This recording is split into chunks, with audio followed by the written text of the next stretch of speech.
ශ්‍රී ලංකා ඉතිහාසය ශ්‍රී ලංකා ඉතිහාසය විතරක් නෙවෙයි ගත්තහම ලෝක ඉතිහාසයේම බලවත්ම පාර්ලිමේන්තුව මේ වෙනකොට නිර්මාණය වෙලා තියෙනවා ශ්‍රී ලංකාවේ. නේද? ඒකත් මං හිතන්නේ අනිත් රටවලුත් මේක ආදර්ශයට ගන්නවා. මේක අධ්‍යයනය කරනවලු මේ වෙච්ච දේ. හරිද?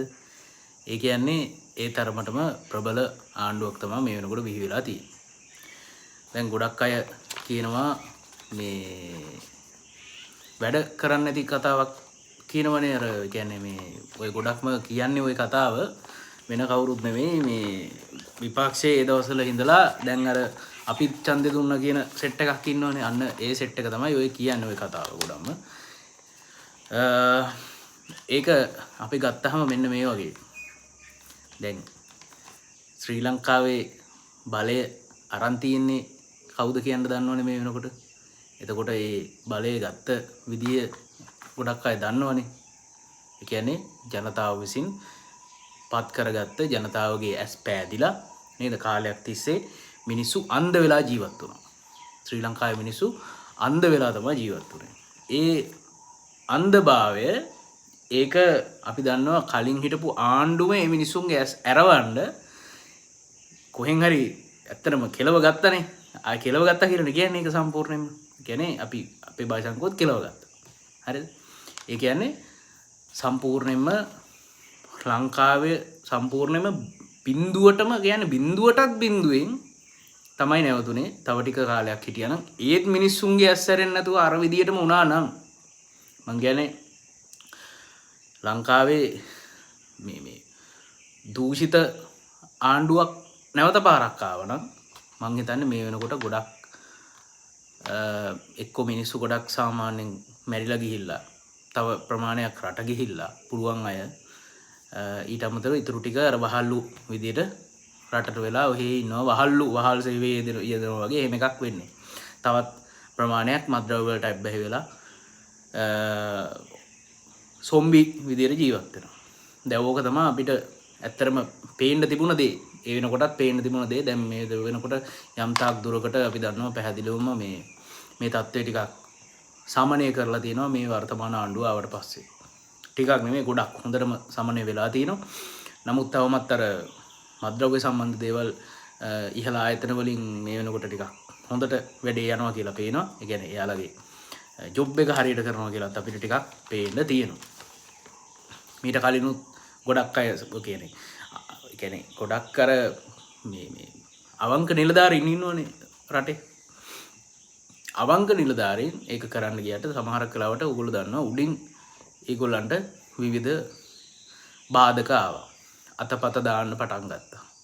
දැන් මේ වෙනකොට ඉස්සර දැන් ඒ කියන්නේ අපි ගත්තාම ට්‍රැෆික් ඇල්ලුවා කියලා හිතන්නකෝ. එතකොට අහවල් එක්කෙනාට කතා කරලා එහෙම එකක් වුණා. දැන් එහෙමවත් වෙන්නේ නැහැ. හැබැයි අර පරණ පුරුදු සෙට් එක ඒ අල්ලන්නේ නැති එක පුරුදු කරගත්තු ටික ඒ විදිහටම කරගෙන යනවා ට්‍රැෆික් නිලධාරීන්. එහෙම අපි දැකලා තියෙනවා. මම හැමගේ ඇස් දෙකනුත් දැකලා තියෙනවා. එහෙම තාම පොඩ්ඩක් තියෙනවා මේ වැඩි. නමුත් යම් තාක් දුරකට මේ දේවල් සමනය වෙලා තියෙනවා. තමන්ගේ රාජකාරිය නිවැරදිව ඉෂ්ට කරන්නත් පටන් අරගෙන තියෙනවා රටේ. ඒකට හේතුවත් දැන් මේ වෙනකොට ලංකාවේ නීතියට අනුගත වෙච්ච සමාජයක් තමයි මේ වෙනකොට තාම දැන් හැඩ ගැහෙමින් පවතින්නේ. තාම නෑ හැඩ ගැහෙමින් පවතිනවා. ඒක මෙහෙම ඔහොම උඩට යනවා. දැන් මෙහෙම බැහැලා නෑ පල්ලෙහාට. මෙහෙම උඩට යන ගමන් තියෙනවා. මම මේ ටික මතක් කරේ වෙන හේතුවක් ඉඳ නෙමෙයි. ඕගොල්ලන්ට මතක ඇති අර මේ එක තැනක කිව්වා ඕගොල්ලෝ දන්නව ඇති මේ ඇවන්ගාඩ් කියලා ආයතනයක් තියෙනවා. ඔය මොකද යුද්ධ නැවක් හරි මොකක් හරි එහෙමත් මොකක් හරි කතාවක් තිබුණා ඒ දවස්වල. කොහොම හරි මේ පුද්ගලයා එක ප්‍රකාශයක් කරනවා එක තැනක ඒ ටිකක් භයානක ප්‍රකාශයක්. අනුර කුමාර 103 තිබුණ පක්ෂය 101ට බස්සනවා. පාර්ලිමේන්තුව එකෙක්වත් නැති කරනවා. මම ඒකට වෙනම වියදම් කරලා තියෙනවා. මෙන්න මේ වගේ අමුතු කතා ටිකක් තග් ටෝක් ටිකක් ඒ කාලේ දුන්නා. ඕගොල්ලන්ට මතක ඇති. ඒ වීඩියෝ එක ගොඩක් තැන්වල Facebook එකේමත් තියෙනවා බලන්න ඕන තරම් තියෙනවා එහෙම කතාවක්. හරිද? එතකොට දැන් අද වෙනකොට නිවුස් එකක් අපිට දකින්න ලැබෙනවා. ඒ කියන්නේ ඕගොල්ලෝ දන්නවා මේ දැන් රටේ තිබුණ වාතාවරණයට අනුව ඕගොල්ලෝ දන්නවා ගෝඨාභයට එහෙම ඔය සපෝට් කරපු සෙට් එක ඔය අනුර කුමාරව 100කට බස්සනවා කියලා කිව්වේ. කවුද? නිශ්ශංක සේනාධිපති. ඇවන්ගඩ් සමාගමේ සභාපති. හරිද? එතකොට මෙයා මේ අද අල්ලස් කොමිසමට කැඳවලා තියෙනවා මේ ක්‍රිෂ් ගනුදෙනුව සම්බන්ධයෙන්. ක්‍රිෂ් ගනුදෙනුව ඔයගොල්ලෝ දන්නවනේ.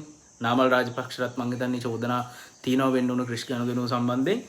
ඒක හරියටම පැහැදිලි කරගන්න විදිහක් නැහැ මේ වෙලාවේ. මම ඒක පසුවට දෙන්නම් කොහොමද මේකට සම්බන්ධ පුද්ගලයෝ කීප දෙනෙක් ඉන්නවා. ප්‍රධාන දේශපාලනඥයෝ කීප දෙනෙක් ඉන්නවා. මේ ක්‍රිෂ් ගනුදෙනුව සම්බන්ධයෙන් අල්ලස් කොමිසම විසින් සිදු කරන විමර්ශනයකට අදාළව ප්‍රකාශයක් ලබා ගැනීම සඳහා ඌ මේ දැස කැඳවාගෙන තියෙනවා කියලා නිවුස් එකේ සඳහන් වෙනවා. ඇවන්ගාඩ් සමාගමේ සභාපති ලෙස කටයුතු කළ නිශ්ශංක සේනාධිපති අද උදේ කොමිසමට ඇවිල්ලා තියෙනවා. කොහොමද කිව්වේ? 103 තිබුණ ජනතා විමුක්ති පෙරමුණ 100ට බස්සනවා. 100ට ඒ අනුර කුමාරව ගෙදර යවනවා. පාර්ලිමේන්තුවේ එකෙක්වත් නැති කරනවා නේද? අවසානයේ වෙනම වියදම් කරලා තියෙනවත් කිව්වා. අවසානයේ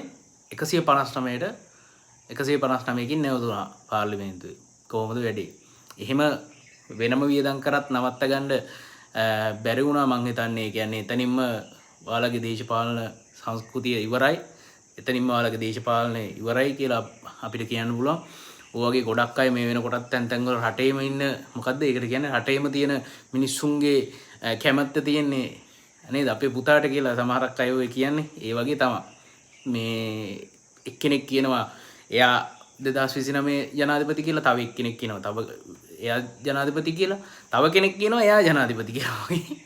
එයාලට ජනාධිපතිලා හොයාගන්න විදිහක් නැතු වෙන්නේ.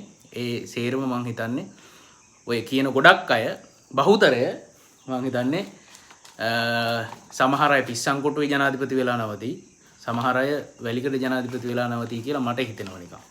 ඒ කියන්නේ මේ යන විදියත් එක්ක. මොකද පිස්සු විකල්ලෙන් මරු විකල්ලෙන් මොනවා හරි දෙයක් කිව්වහම මොනවා හරි රටේ මොනවා හරි ප්‍රශ්නයක් තිබ්බත් රටේ උදාහරණයකට රටේ ලොකු ගම් වතුරක් ආවත් ඒකටත් ආණ්ඩුව වැරදි වගේ කතාවක් තමයි ගොඩක් අය කියන්නේ. ඉතින් අපිට හිතෙන විදිහට මේ යන විදිහට මේ තියෙන චෝදනා විදිහට අපි උදේ හවස දකින නිවුස් වල හැටියට මට හිතෙන්නේ ඒ ඔය කියන මිනිස්සුත් එක්ක හිරෙන් නැවති නැත්තම් පිස්සන් කොටුවකින් නැවති කියලා තමයි අපිට කියන්න තියෙන්නේ.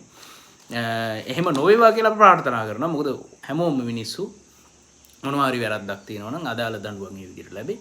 ඉතින් මේ හැබැයි ඉතින් මිනිස්සු විදිහට හැමෝම සතුටින් සමාදානෙන් ජීවත් වෙන්න මේ රටේ පාඩුවේ. ඒ කියන්නේ අපේ රටේ මිනිස්සුන්ටත් කරදරයක් නැතුව එයාලගේ පාඩුවේ එයාලත් ඉඳලා අපේ මිනිසුන්ටත් අපේ පාඩුවේ ඉන්න දීලා අපේ මිනිස්සු කියන්නේ මම මේ රටේ ජනතාව රටේ මහ ජනතාව ගැන අපේ මිනිස්සු කියලා 아무තු වෙන එකක් නැහැ.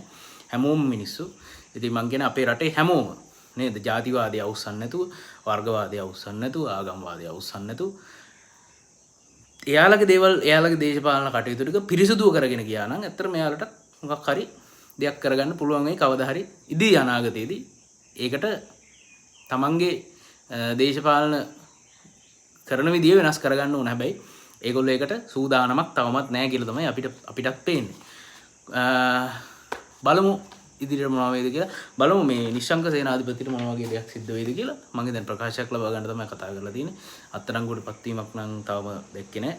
එහෙම වෙන්නේ නැති වෙයිද දන්නේ නැහැ. බලමු කොහොම හරි අල්ලස් කොමිසමට කැඳවලා තියෙනවා කියලා තමයි ඒ අදාළ ක්‍රිෂ් ගනුදෙනුව සම්බන්ධයෙන් විමර්ශනයකට අදාළව ප්‍රකාශයක් ගන්න කැඳවලා තියෙනවා කියලා තියෙනවා. ඉතින් නේද මරු 103 තිබුණ පක්ෂ 100ට බස්සනවා කිව්වා. 100ට බස්සලා පාර්ලිමේන්තු එකෙක්වත් නැති වෙන විදිහට කරනවා කිව්වා. වෙනම වියදම් කරලා තිනවා කිව්වා. අවසානයේ 159කින් නැවතුණා. එහෙනම් හැමෝටම ජය වේවා.